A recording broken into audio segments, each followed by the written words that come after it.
मैं उस भूमि से आता हूं जहां महात्मा बुद्ध, महावीर, चाणक्य, सम्राट अशोक, आर्यभट्ट, गुरु गोविंद सिंह, जेपी, राजेंद्र बाबू और जननायक कर्पूरी ठाकुर की वो भूमि को भी मैं नमन करता हूं। उस पाटलिपुत्रा की भूमि को भी नमन करता हूं।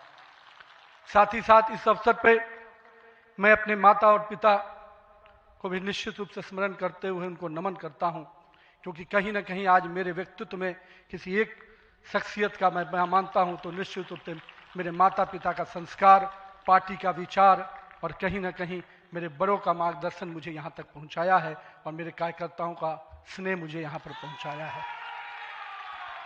आज के दिन मैं अपने क्षेत्र की जनता को भी प्रणाम करता हूँ, जिसने मुझे एक विधायक के रूप में चुना जरूर, पर संगठन ने मुझे जिस प्रकार से गढ़ने का काम किया, आज मैं इसी कारण से उस जनता के आशीर्वाद और पार्टी के मार्गदर्शन के कारण यहाँ तक पहुँच पाया हूँ। आज का क्षण मेरे लिए संकल्प का क्षण है। आज सिर्फ एक पद को धारण नहीं कर रहा हूँ, मैं पार्टी के इस विचार को, परंपराओं को, एक राष्ट्रवादी आंदोलन की जिम्मेदारी को स्वीकार कर रहा हूँ। और मैं इस अवसर पर साथ अपने सभी वरिष्ठ कार्यकर्ताओं को भी प्रणाम करता हूँ। साथियों, हम लोगों ने देखा है श्यामा प्रसाद मुखर्जी जी का प्रखर राष्ट्रवाद किस प्रकार से हमारे हर कार्यकर्ताओं के मन में बसा हुआ है। पंडित दीनदयाल जी के उपाध्याय के अंत्योदय और माननीय स्वर्गीय अपने सधे भारत रत्न अटल बिहारी वाजपेयी जी का सुशासन की राजनीति, आज माननीय प्रधानमंत्री जी उसको आत्मसात करते हुए विकसित भारत की परिकल्पना हम सबके सामने रखी है। और आज 140 करोड़ भारतवासी अपने आप को इस विकसित भारत के सपने के साथ जोड़कर देश को आगे बढ़ाने में लगा है। मैं इसके लिए तहे दिल से माननीय प्रधानमंत्री जी का आभार व्यक्त करता हूँ। अभी माननीय प्रधानमंत्री जी अपने संबोधन में बता रहे थे किस प्रकार से अंत्योदय की योजनाओं को उन्होंने नीचे उतारा है। जल जीवन मिशन ही नहीं, हम महिलाओं को 11 करोड़ शौचालय की योजना को भी याद करना चाहेंगे।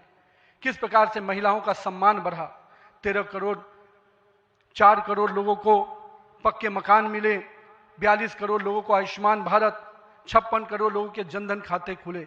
मुझे आज भी याद है जब जनधन खाता खोलाने की बात हो रही थी तो कई लोग देश में, जब हम भाजपा के लोग इसको आगे बढ़ा रहे थे तो लोग हमारा मजाक उड़ा रहे थे। पर मैं आज भी मानता हूं गरीब के खाते में अगर 1 रुपया दिल्ली से चलता है तो 1 रुपया अगर गरीब के खाते में पहुंच पाता है तो ये कहीं ना कहीं उस जनधन खाते का वरदान के रूप में मैं देखता हूं।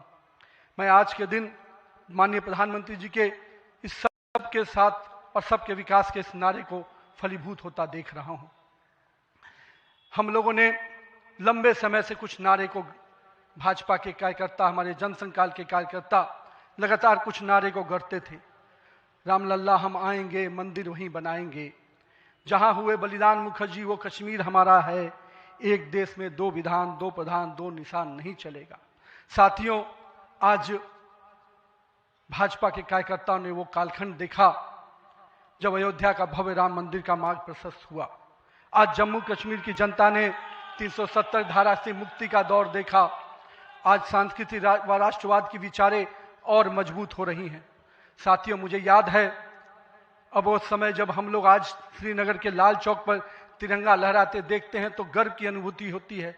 हमने वो दौर भी देखा था जब पाकिस्तान के झंडे लहरा रहे थे और दिल्ली की सरकार बैठकर मौन बैठी थी उस समय, क्योंकि वो समय हम लोगों ने युवा मोर्चा के कालखंड में काम करने का जब मौका मिला था तो हमने देखा था उस समय जब माननीय प्रधानमंत्री जी उस कालखंड से 370 को समाप्ति किए तो कहीं ना कहीं पूरे कश्मीर की फिजा बदली है और आज कश्मीर का लाल चौक तिरंगे से लहराया नहाया नजर आता है। ये परिवर्तन हमारे देश में आया है। साथियों, हम भारतीय जनता पार्टी के उस समान राजनीतिक दल नहीं जिसके लिए हम काम करते हैं, हम उस विचार के साथ काम करते हैं जिस विचार से हम राजनीतिक अभिव्यक्ति के साथ साथ उस नारे के साथ काम करते हैं जहां राष्ट्र प्रथम के नारे, नेशन फर्स्ट, पार्टी नेक्स्ट और सेल्फ लास्ट, माननीय प्रधानमंत्री जी ने इस नारे के साथ हम लोग को जोड़ा है, हमारे नेतृत्वकर्ता ने हमें जोड़ा है और हम सब के लिए ये प्राथमिकता होनी चाहिए कि हम राष्ट्र के आगे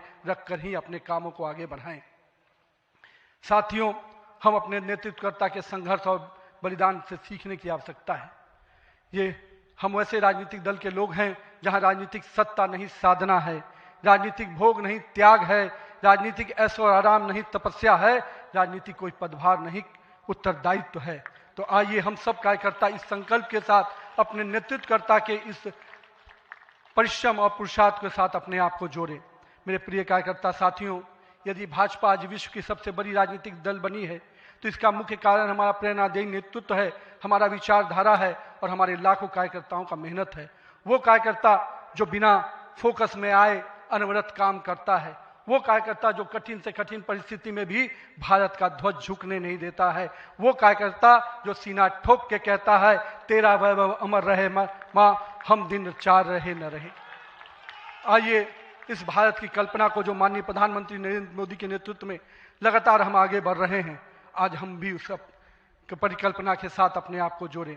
हमारे नेताओं कार्यकर्ताओं का परिश्रम ही है जो आज हम यहाँ तक पहुँचे हैं, लेकिन वर्तमान पीढ़ी को भी अपने हिस्से का त्याग, तपस्या और पुरुषार्थ करना होगा, क्योंकि विकसित भारत के अगर संकल्प को सिद्धि तक पहुंचाना है, एक ऐसा भारत जहां समृद्धि भी हो, सशक्त भी हो, समरस भी हो, आत्मनिर्भर भी हो, तो हमारे कालखंड के कार्यकर्ताओं को भी अपने हिस्से का पुरुषार्थ, त्याग और तपस्या करना पड़ेगा।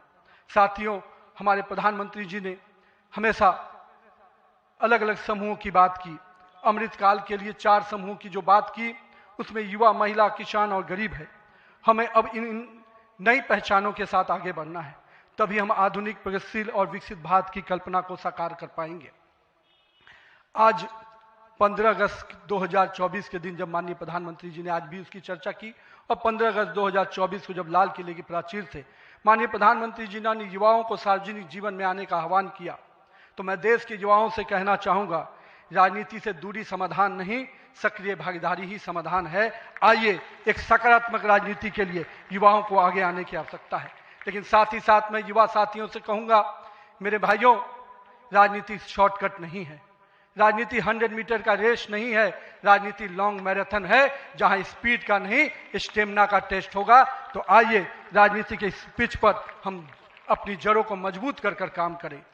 और भारतीय जनता पार्टी का वॉच टावर तो बहुत स्ट्रांग होता है मित्रों, इसलिए आप अपने बूथ में निरंतर रूप से काम करते रहिए, अपने मंडल में काम करते रहिए। भाजपा का वॉच टावर, भाजपा का केंद्रीय नेतृत्व इतना मजबूती तरीके से हर पारी से नजर रखता है, कहीं ना कहीं आपको भी उस मुकाम तक पहुंचाएगा। साथियों, आज जब भारतीय जनता पार्टी के कार्यकर्ता माननीय प्रधानमंत्री जी अभी हम सबको बता रहे थे कि किस प्रकार से पंचायत से पार्लियामेंट तक का सफर के लिए हर एक कार्यकर्ता लगे, हम आज इस अवसर पर जहां केरल, महाराष्ट्र, गोवा और अरुणाचल प्रदेश के स्थानीय निकायों में हुई शानदार जीत के लिए अपने सभी कार्यकर्ताओं को और उस क्षेत्र की जनता का भी आभार व्यक्त